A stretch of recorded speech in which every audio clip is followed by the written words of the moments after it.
j'espère que vous allez bien. Je vous retrouve aujourd'hui pour une nouvelle recette avec une invitée surprise qui est... Bonjour, Linda, que je suis bien contente d'avoir dans ma cuisine pour vous présenter sa recette de... cheesecake framboise chocolat blanc sans cuisson. Voilà, une recette super simple qu'on vous met juste après et vous pouvez nous retrouver à la fin pour une petite interview de Linda. Et Lily, tu fais quoi là? Tu joues? C'est une petite chipie. On vous souhaite une très bonne cuisine et un bon appétit après.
Je suis Linda Lam, ancienne prothésiste dentaire, convertie en tant que pâtissière depuis maintenant 3 ans. Évidemment. Ça fait combien de temps maintenant qu'on se connaît? Ça doit faire 4 ans? 6 ans? Non. Ça fait déjà 6 ans qu'on se connaît? Bon, bah 6 ans. Je pense que t'es... je pense... ma deuxième rencontre sur Instagram. On s'est rencontrés... ouais, c'était marrant ça. C'est une très belle rencontre. C'est passé chez Mizmo. Pseudo Inalis, pourquoi? Bah, c'est tout bête. Ina, bah, c'est un manga que je lisais beaucoup au collège. C'est l'héroïne d'un manga. Et du coup j'ai rajouté Lys pour la fleur parce que c'était une de mes fleurs préférées à l'époque. Alors, le cheesecake, je dirais que c'est une recette assez simple à réaliser. Très peu sucré, frais. Une recette que je fais depuis pas mal d'années maintenant, j'ai élaboré en prenant des recettes de blog et j'ai recomposé à ma façon parce que je trouve qu'à la base c'est quelque chose de beaucoup trop sucré. Donc j'ai beaucoup diminué le chocolat blanc et à force de faire plein de manipulations, j'ai trouvé la recette idéale et que je voulais la partager un peu avec vous tous. Je dirais déjà 2 gâteaux. C'est un peu mes gâteaux chouchous que je revisite assez souvent. La forêt noire, je pense que vous le savez tous parce que j'en partage pas mal sur mon compte Instagram. Le fraisier, parce que j'adore la fraise. Et mon plat, je dirais mon plat chouchou, comme tu dirais, c'est le curry thai que j'ai tendance à faire, même en été, pendant 30 degrés de chaleur. Voilà. Le potiron cuit à la vapeur, avec un flan au coco à l'intérieur. Un autre plat, c'est un mijoté cambodgien que j'adore. C'est une des spécialités cambodgiennes. Il n'y a pas vraiment de nom français, ça s'appelle du som lau coco. Le troisième, qu'est-ce qu'on peut dire? J'avoue qu'il y a tellement de choses, tellement de choix. Peut-être la croquette de taro pour ceux qui connaissent. C'est une croquette à base d'une sorte de pomme de terre asiatique et qui est fourrée à l'intérieur d'une farce de viande avec plein de petits légumes hyper savoureux. Ouais, peut-être le cake au citron. Voilà, c'est un peu kiff-kiff, hein. Je dirais le cake au citron ou la brioche. Parce que c'est vrai que c'est quelque chose que je fais assez souvent. En salé, c'est compliqué parce que j'adore cuisiner même salé, mais c'est vrai que je varie tout le temps dans la cuisine mes plats, donc qui revient assez souvent. Déjà le riz blanc, ça c'est certain. Donc peut-être sauter avec des légumes à la sauce d'huître. Les 3 ingrédients que j'ai tout le temps à la maison, très facile. Je dirais le beurre, les œufs et de la farine. Parmi tous les voyages que j'ai fait précédemment, peut-être Taïwan. pour un truc que je mangeais, je pense, tous les jours, dès que je pouvais en trouver, avec mon très cher acolyte Thibaut. Il pourra même vous le confirmer.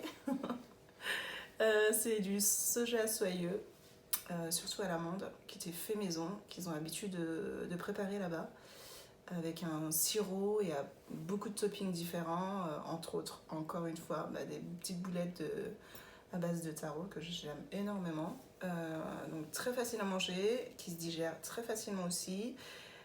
Du coup, je peux en reprendre un deuxième, quoi. Ma passion vient, je pense, de mes parents. Ouais. Je pense que j'ai toujours grandi dans une cuisine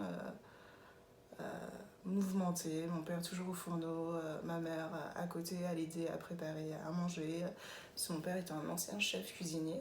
Donc il a fait pas mal de cours à l'école française. Et entre autres, il nous faisait même les petits déjeuners le matin, vraiment à la française. Je me rappelle encore des chaussons de pommes qui sortaient du four. Je trouve ça dingue. Et je pense que ça a toujours été en moi, donc depuis toute petite, parce que moi j'ai grandi comme ça. Un plat que peu de personnes apprécient, je dirais le capi. C'est du porc haché, mélangé avec beaucoup d'épices différentes, avec une pâte de crevettes. C'est pas toujours le plat le plus agréable à manger parce que c'est un plat qui sent assez fort. Mais en général, on l'accompagne avec du riz blanc et des légumes croquants. Évidemment, toujours faim. Ça c'est quand même de la vidéo de la recette. Je vois que je suis pas professionnelle. Je sais pas où mettre mes mains. Et on va qu'on est bien parce que c'est la recette. J'en peux plus, c'est les existants de la tête dans mon plus. J'en peux plus, c'est les existants de la tête dans mon plus. Qui es-tu? Je suis Linda Lam. Tu rigoles derrière. J'en peux plus, c'est les existants de la tête dans mon plus. Qui es-tu?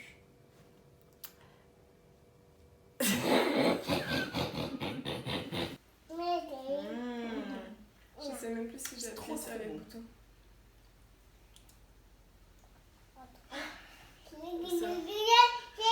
Oui, attends. Fais gaffe. Tu vas toucher. Oh, elle est mal barrée. C'est une recette super simple. Je Je vais vous mettre le pas à pas juste après et à la fin, vous pouvez nous retrouver pour une interview de Linda. Le petit bruit en fond sonore, c'est Lily, hein, comme d'hab. Voilà, bonne cuisine. Je suis en pleurs. J'en peux plus, c'est les yeux qui sortent de la tête, j'en peux plus. Attends.